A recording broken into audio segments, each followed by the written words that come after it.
Hello everyone, this is Sheba Joy. Welcome to my channel Zion Shekinah Official. Zion is God's dwelling place, Shekinah is God's glory. Today we're going to look into Psalm 143, and it has 12 verses. I'm going to read it from NIV version.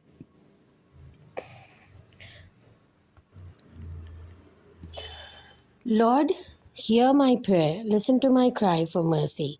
In your faithfulness and righteousness, come to my relief. Do not bring your servant into judgment, for no one living is righteous before you. The enemy pursues me, he crushes me to the ground, he makes me dwell in darkness like those long dead.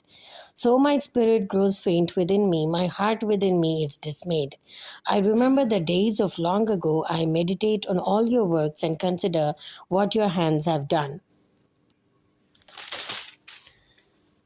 I spread out my hands to you. I thirst for you like a parched land. Answer me quickly, Lord. Amen. My spirit fails. Do not hide your face from me, or I will be like those who go down to the pit. Let the morning bring me word of your unfailing love, for I have put my trust in you.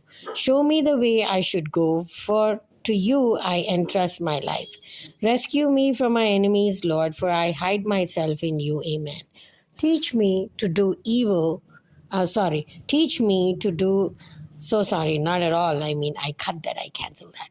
Teach me to do your will, for you are my God. May your good spirit lead me on level ground. Amen and amen. For your name's sake, Lord, preserve my life. In your righteousness, bring me out of trouble. Amen. In your unfailing love, silence my enemies. Amen. Destroy all my foes. Amen. For I am your servant. See, again and again, David is just talking about his enemies. In so many Psalms,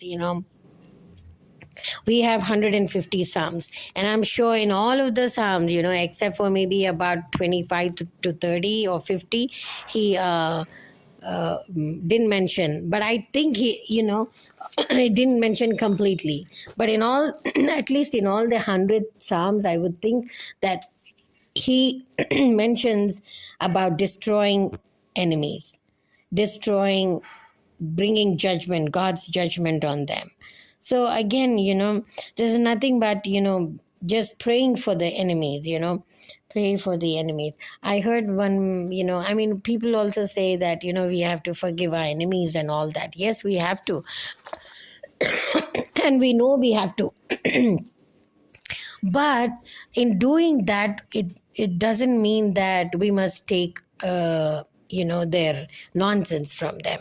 In doing that, we can forgive them. The way I think is the way also some other person who told me is that the way, I personally think forgiving is, I'm not doing what they have done to me.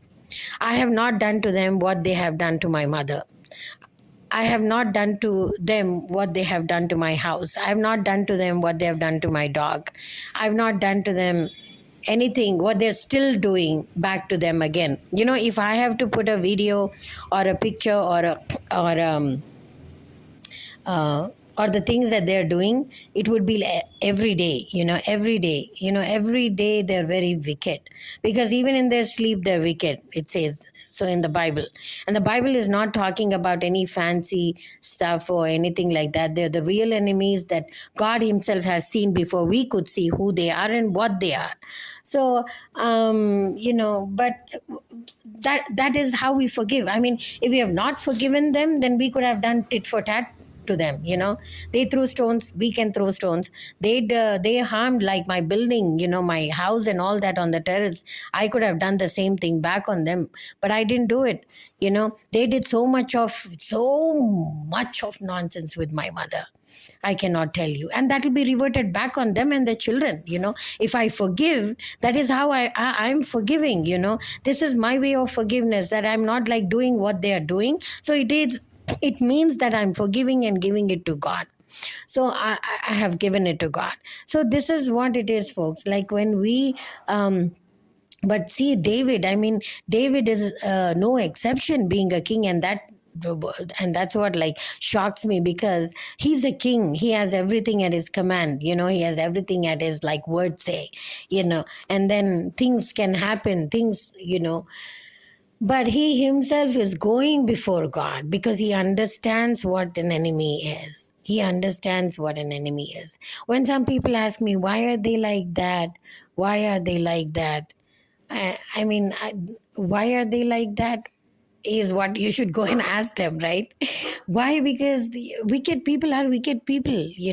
There is no such thing. There is no, because again, they don't understand the laws of God. They don't believe in God because they think they are only gods. They have no other God beyond them. But one day when God will strike them, they will fall on their knees and say, you know, that they will be shocked. So it's that, but until then, if you're not doing what we are doing, if what they are doing to us, it means we have forgiven them already. And when we forgive our enemies, God is going to put coals of fire, his judgment, his destruction, his death, his things, his poverty, everything, back on them, back their, revert their witchcraft, revert their sorcery, divination, black magic, everything that they have done to us, it will be reverted back to them, because it's a payback time, right? What they sow, they have to reap. So that is what God is going to do it. But in the bargain, we are forgiving them. We have forgiven them, of all their treacherous and wicked ways. But and here, if we see, David is still crying out to God, and we must also do the same thing. Like I said before, we need to cry, because he's saying that, and he describes it so beautifully. He says, the enemy pursues me, crushes me to the ground. He makes me dwell in darkness like those long dead. See how David is feeling, folks. I mean,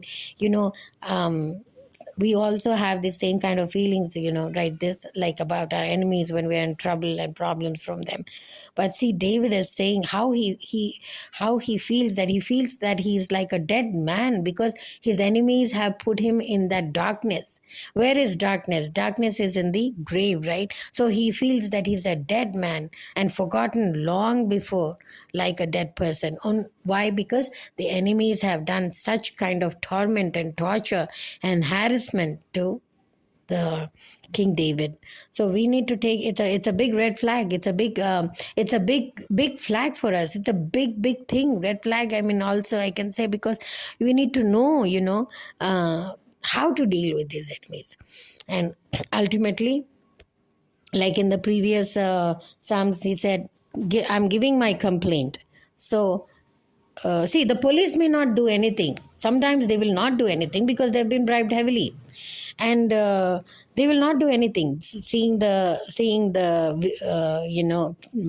proofs and everything, they might not do anything. But when our complaint goes before the God of justice, before the God of judgment, who's seated on the throne in the heavens, sure, he will receive our complaint and act on it, isn't it? He will receive our complaint and act on it. So he is there, folks. And also, he's called the judge, right?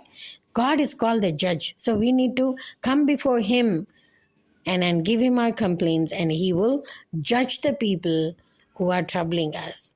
And those people, I don't even think that they are humans. I mean, they're so psychotic, they're so mad and crazy, and for them to do anything like that continuously for years. So these people, we have to give them to God, to cut them off and put them in their place, so that they know that they are not gods of their lives or our lives or anyone's lives, but there is a God in heaven who will judge them so severely that they will be like, I don't know what to say. Let him judge and we will see. So here David also is also talking about his enemies. And then he also says in verse 7, Psalm 143, answer me quickly, Lord, my spirit fails. Do not hide your face from me, or I will be like those who go down to the pit. Wow. What an agony, he's so agonized. He's facing so much of turmoil and torture and all that from his enemies. And sometimes, we are also in that place. And then he's also saying, verse 9, rescue me from my enemies, Lord, for I hide myself in you. See? why David has that assurance that when he hides himself in God, we need to do the same thing. When we hide ourselves in God, then what will God do? He will put his shadow over us. That means he will cover us from harm and protect us from danger.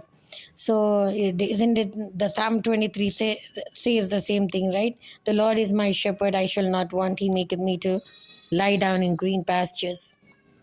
He restoreth my soul. Uh, and and Psalm 91 also says the shadow, that he will be like a shadow to us. That means he will cover us with his feathers, and he will take care of us and protect us when we take refuge in him. So this is a wow. Reading the Psalms, I mean, I can't even imagine that David had to go through that kind of like turmoil and torture and all that. And yet what happened, what do we see in David's life? He's triumphant, he's victorious. He died at a very, very, very old age, ripe old age. He died, in peace he died, it says, in peace, remembering God of his goodness. And God gave him rest from all his enemies, didn't he? And he also establishes his throne. So ultimately, we know that, David enjoyed his life after God took over the enemies, and David pursued God always, and was in his presence always, and all that. And that's why we have all these Psalms today. Like, these are the Psalms of these Psalms are called Psalms of cry, of prayer, of turmoil, of tension, of harassment, and of victory, and great jubilation, and also of who God is, folks, in our lives, what he can do. His works are all there in this. His works are all there. So may the Lord bless this word and help us to, depend on him completely, because he knows best and he does what is right by us. And may the Lord bless this word, and thank you so much for listening.